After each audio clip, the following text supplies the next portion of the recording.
पढ़े लिखे विद्वानों की जमात है डीह बाबा के स्थान पर। वाह! एक छोटा सा प्रसंग है। वाह! निगाहें खोल कर अब देख लो तुम देखने वालों, हकीकत है कोई झूठी तो कोई सच भी पाएंगे।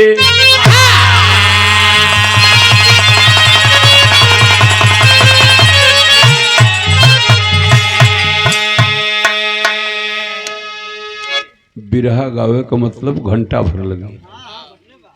बगल की गायिका मंच पे आ चुकी हैं, आपको भी समय दे दिया जाए और कम समय में अपने गीतों को हम समाप्त करते हैं। बतौले कि पढ़े लिखे विद्वानों की जमात है। धुन जानत हुआ कौन हो?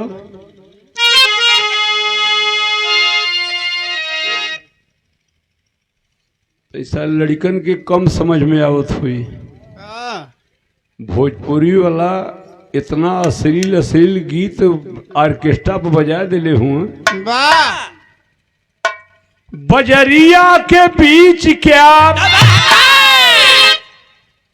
बजरिया के बीच क्या, अरे नजरिया लड़ाऊं तू गले लग जा हम गले से लगी जाऊं।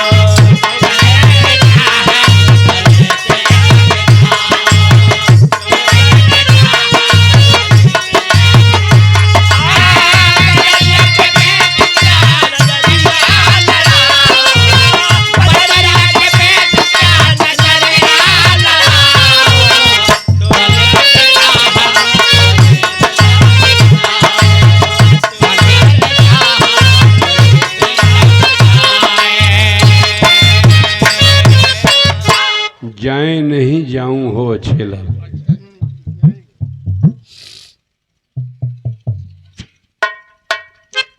पांच बात एक गाना में आप लोग के बताई। वो हमारे घरे का ना हो, वेद का लिखल हो। दुनिया में ऐसे कुछ मिलते तराना, सच मानू इसको या झूठा फसाना।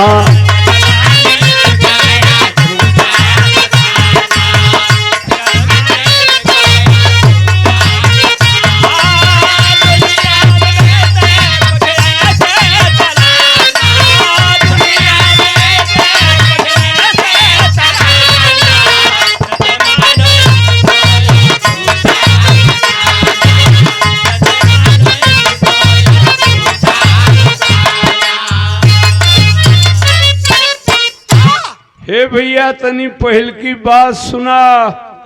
लोग कहते हैं कि कड़कड़ में है भगवान बसा। एकदम हारमोनियम मास्टर गावत का आवाज न सुनाए बाजा का। चांद तारों में बसा, फूल के दरमियान बसा। वेद पुराण की मान्यता हो, ईश्वर हर कण कण में हुआ, आपो में हुआ, हमरो में हुआ, मंदिर में हुआ, मस्जिद में हुआ, देवता में हुआ, चारों रूहे हुआ। तो ऐसा भैया कम पढ़ले एक बात समझ में ना आवत कि जब चारों ओर भगवान हुआ, फूलों में भगवान हुआ, तो कहो वही फूल एक दिन भगवान के सिरहान चढ़ा। देखा मूर्तियों में भगवान जी हुन और फूलों में भगवान जी हुन। वही कुल एक दिन भगवान के सिरहान चढ़ा, तो इसका मतलब कि भगवान पर भगवान चढ़ा।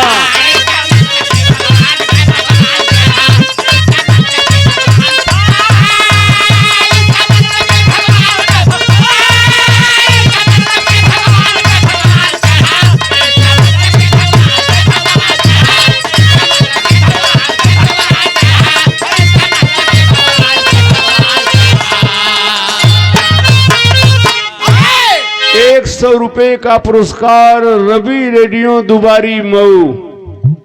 देखा मुँहे का बड़ाई बढ़िया ना हो, लेकिन साउंड नंबर 1 है, यही बदे आप लोग जौनपुर मिलत हुआ, प्रतापगढ़ मिलत हुआ, बनारसों मिलत हुआ, गोरखपुर बलिया भी मिलत हुआ। बाप दादा कहले हुआ कि करे बेगारी काम न बिगारी। ये तोहार मेहनत है, सबतर तू बुलावल जात हुआ। हमहन का प्रयास बा दोनों कलाकारन का कि इतना बढ़िया गावल जाए कि हमहनों को पूछे।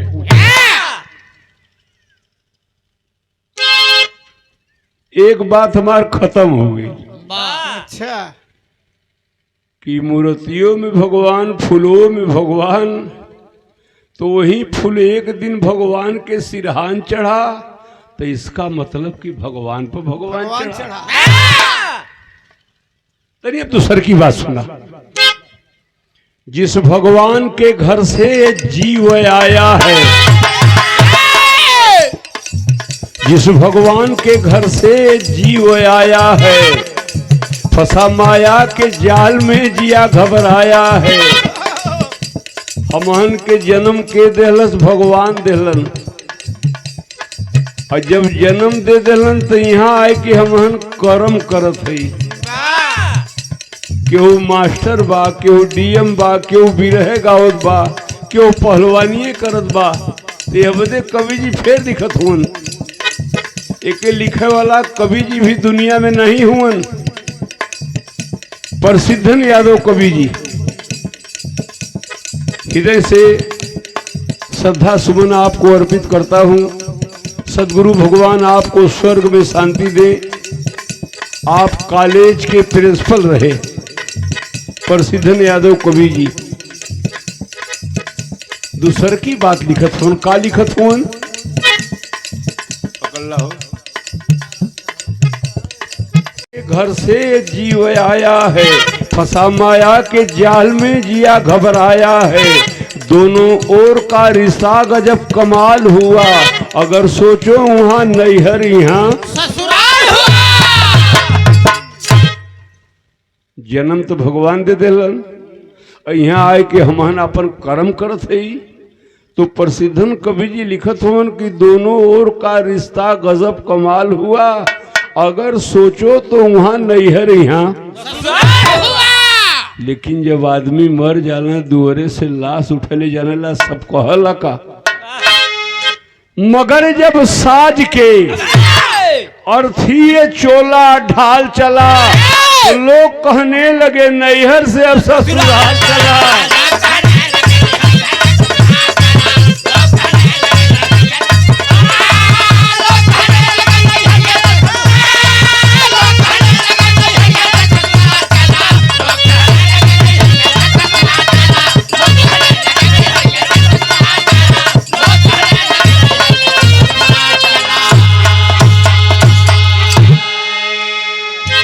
बड़ी विडंबना है भाई साहब, तीसर की बात सुने। शहर काशी में हरिश्चंद्र जब अनारी थे,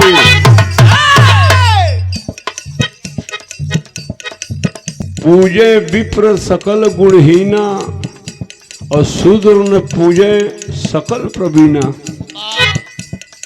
तो ब्राह्मण लोग ये बताओ ना कि हमहन के लिखले हुए, और हम बताइला कि तो है वो ना लिखले हुए। हई लड़कवा जो ना जानकार हुआ, यह विप्र लोग हो।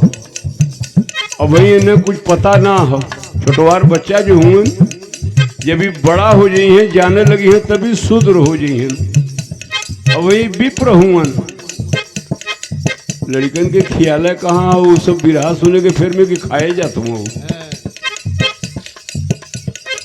तीसर की बात सुना। शहर काशी में हरिश्चंद्र जब अनारी थे, मसान घाट पर कर मांगते भिखारी थे। ये हमें बतावे कि ना हो, सभी जानत हुआ। सत्य के कारण राजा हरिश्चंद्र बनारस में डोम के हाथे बिकलन। कहाँ लिखल हो? वेद में लिखल हो। इहो वही लिखल हो कि हरिश्चंद्र राजा के कई पीढ़ी के बाद तो भगीरथ जी ने तो धरती पर गंगा जी लिए। अब देखा ये खेला बनत हो, डोमे के हाथे विकलन मसान घाट पर घटवाही करत रहलन। उनके कऊ पीढ़ी के बाद तो भगीरथ जी गंगा जी के यहाँ लिए अलन। तो फिर हमरे कवि जी पूछत हुवन का नई सुरसरी वहां कहा बनारस में, नई सुरसरी वहां बहती नहीं यमुना माता, मसान घाट था कैसे समझ में ना आता।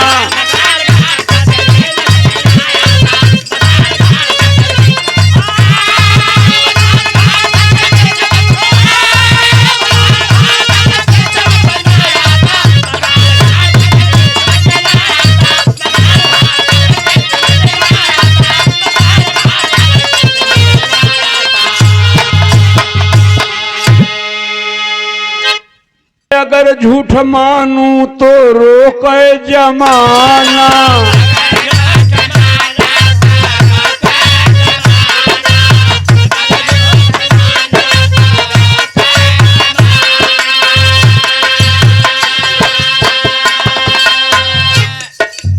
सच कैसे मानूं ना मिलता तराना।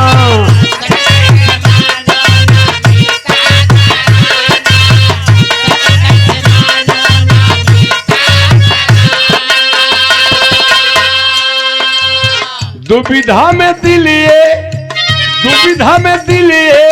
भटकता रोजाना, सच मानू इसको या झूठा फसाना।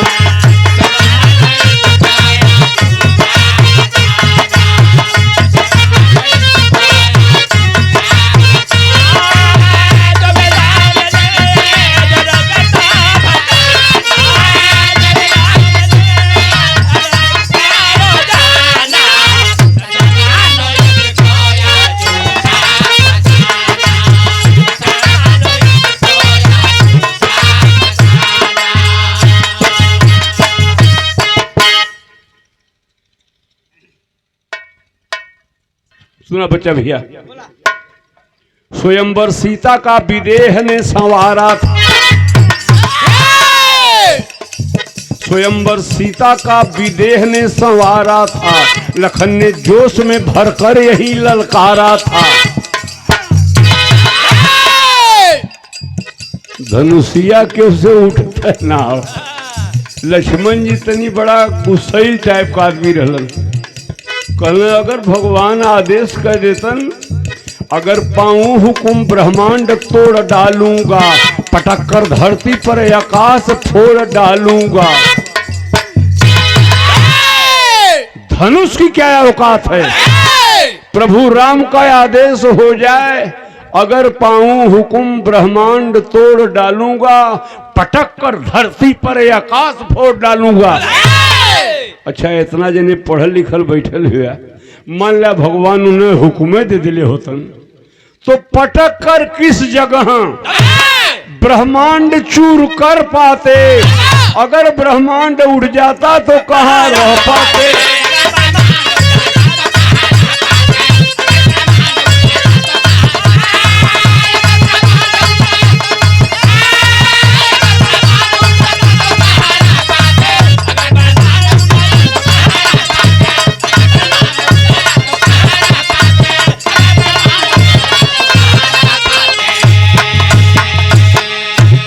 भैया पांचवी बात सुना, दिए भगवान विभीषण को ताज लंका में, जल्दी ही विजयदशमी बीतल है। प्रभु राम रावण के मार के विभीषण के लंका के गद्दी पर बैठा देलन। दिए भगवान विभीषण को ताज लंका में, कहें कि कल्प भर करना तू राज लंका में। ये हम ना कहली, प्रभु राम कहलन कि जा विभीषण कल्प भर राज करना। अच्छा इतना जने बैठल हुए हमके बता सकेला कि कई युग बीतला तो कल्प होला? हमान के नाम मालूम है। तो लोग के मालूम हो जाए तो हमारे ड्योढ़ी कहे बे चुप रहा। 4 युग बराबर देखा वो लड़का बोल गया। बोल गया प्रधान जी ये बिरहा का आखिरी लाइन है, वो लड़का का नजर खराब है, हमार बात को के जमत ना हो। नहीं वहां से ना रह गल तब कहला कि अपने गई बा सबकर होई मत छपटिया। एक मतलब तू हमार बिरहा ना सुनत पे नहीं। तोरे बस कहीं हेबो ना करला। तू जहां हुआ तहां मजे में हुआ। हाँ खूब विद्वान हुआ, तुम्हें हृदय से आशीर्वाद देते। 4 युग बराबर एक चौकड़ी। 4 युग बीतला तो एक चौकड़ी होला। 1000 चौकड़ी बीतला तब जाए के कल्प होला।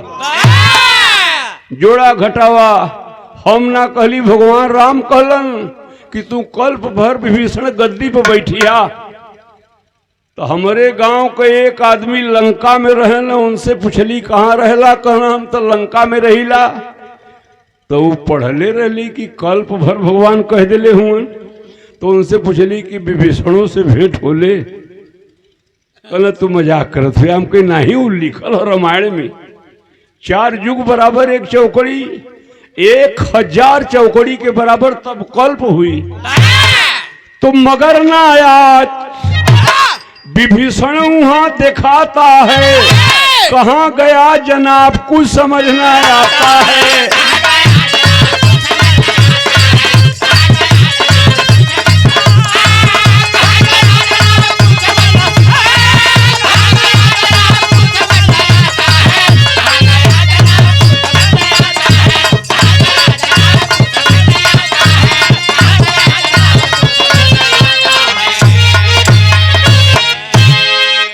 गाना हमार समाप्त हो गए। गुरुवर बिहारी का लहजा पुराना,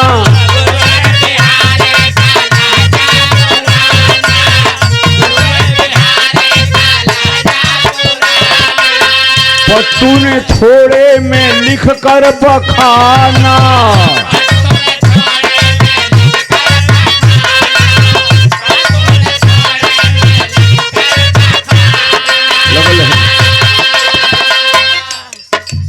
परसिद्ध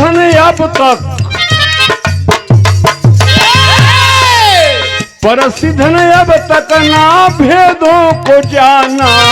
सच मानो इसको या झूठा फसा।